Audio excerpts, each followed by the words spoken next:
नमस्कार दोस्तों, आप सबका स्वागत है आपके अपनी YouTube channel pieces and P tech में। दोस्तों, आज की वीडियो में हम देखेंगे कि किस तरह से आप pieces and P book shop billing software का यूज़ करके आइटम को एक्सेल के थ्रू इंपोर्ट कर सकते हैं। यानी जो भी आपका आइटम की लिस्ट है, जो भी आपके प्रोडक्ट हैं, उनको आप एक्सेल में किस तरह से डिज़ाइन करेंगे और उसके बाद किस तरह से इंपोर्ट करेंगे वो हम आज सीखेंगे। ठीक है, तो सबसे पहले मैं आपको वो फॉर्मेट दिखा देता हूँ जिसमें आपने जो भी आपके शॉप में प्रोडक्ट हैं उनको किस तरह से अलाइन करना है। ठीक है, तो स्टार्ट करते हैं। तो हमारा ये फॉर्मेट है, इसको हम ओपन कर रहे हैं। ये यहाँ पे ओपन हुआ। सबसे पहले आइटम कोड आएगा। जहाँ से भी आप आइटम कोड को स्टार्ट करना चाहते हैं वो आइटम कोड आप यहाँ पे सबसे पहले लिख सकते हैं और उसके बाद उसके अकॉर्डिंग इंक्रीमेंटेड फॉर्म में आप उसको लिखते चले जाएंगे। उसके बाद जो आइटम का डिस्क्रिप्शन है, शॉर्ट कोड है, एलियास नेम है, आइटम कैटेगरी है, आइटम ग्रुप है, ब्रांड है, यूनिट ऑफ मेजरमेंट है, साइज़ है, barcode, EAN code, HSN, manufacturer, MRP, purchase rate, purchase tax, then opening balance कितना है, फ्री क्वांटिटी अगर है तो, फर्स्ट रेट मानी कि अगर आपने उसके वन से ज़्यादा रेट डिफाइन कर रखे हैं अकॉर्डिंग टू कस्टमर, यानी कि एक रिटेल कस्टमर है, एक होलसेल कस्टमर है, एक प्रायोरिटी वाला कस्टमर है, तो उसके अकॉर्डिंग आप 3 रेट डिफाइन कर सकते हैं। तो जब भी आप सेल करेंगे तो उसमें आपको वहाँ पे पॉपअप आएगा कि आपको किस रेट पे इसे सेल करना है। ठीक है, तो वो आप पहले डिफाइन कर सकते हैं। उसके बाद जो सेल टैक्स है वो डिफाइन कर देंगे।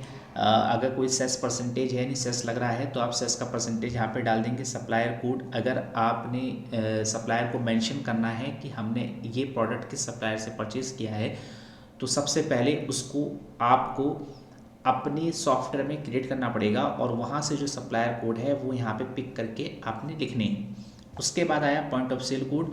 वो जब कंपनी रजिस्टर्ड होती है तो बाय डिफ़ॉल्ट जो आपका पॉइंट ऑफ सेल कोड होता है वही आपको यहाँ पे डिस्प्ले होगा। ठीक है, अब हम सॉफ्टवेयर में चलते हैं। सॉफ्टवेयर में सबसे पहले हम देखेंगे हमारा पॉइंट ऑफ सेल क्या है। ठीक है, यहाँ पे हम पॉइंट ऑफ सेल देखते हैं, हमारा पॉइंट ऑफ सेल B001 है। ठीक है, तो हम क्या करेंगे, यहाँ पर इसको रिप्लेस करेंगे B001 से। ठीक है, ये हमने लिया, इसको सेलेक्ट किया और आप इसे ट्रैक कर सकते हैं नीचे की तरफ।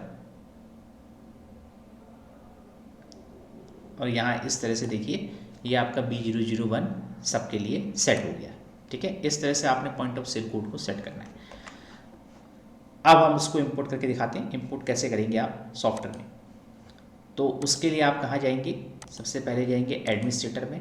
एडमिनिस्ट्रेटर में आपको ऑप्शन दिखेगा डेटाबेस सेटिंग। डेटाबेस सेटिंग के अंदर इंपोर्ट पर्टिकुलर्स क्लिक करना है।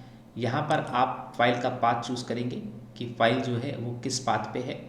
तो हम इसको डाउनलोड्स में पड़ी है, डाउनलोड्स में ब्लैंक फॉर्मेट पीवीएफ।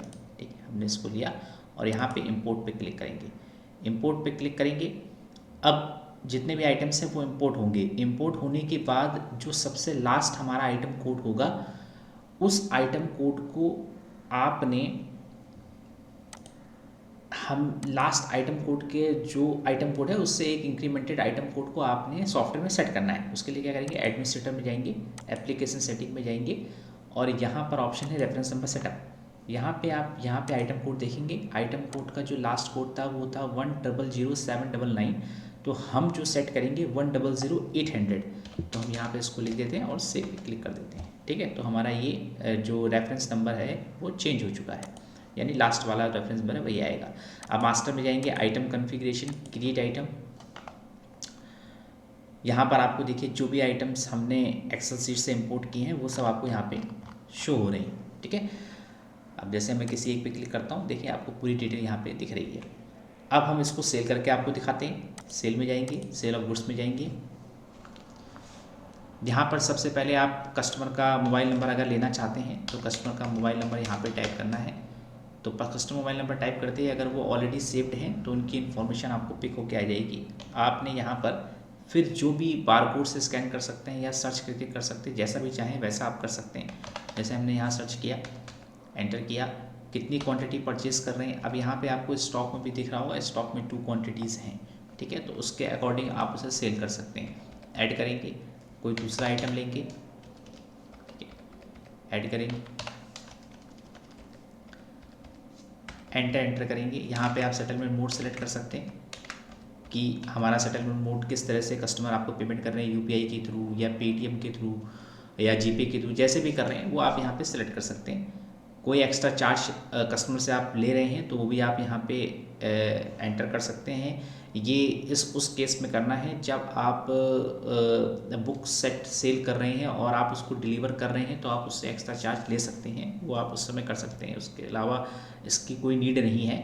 फिर रिमार्क, अगर कोई रिमार्क है तो रिमार्क आप यहाँ पे डाल सकते हैं और F10 करेंगे।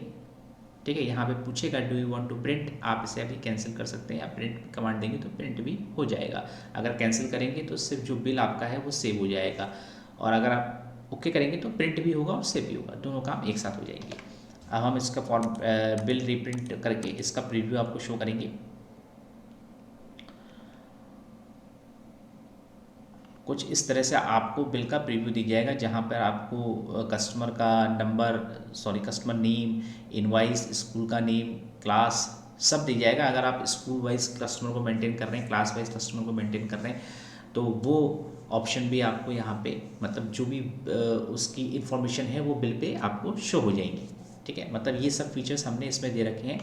आप स्कूल के सेट भी इसमें सेल कर सकते हैं। नेक्स्ट अपकमिंग वीडियोस में हम आपको बताएंगे कि किस तरह से आप क्लास के सेट क्रिएट करेंगे और किस तरह से उसका एक्सेल आप डिज़ाइन कर सकते हैं। Thanks for watching this video. Have a nice day.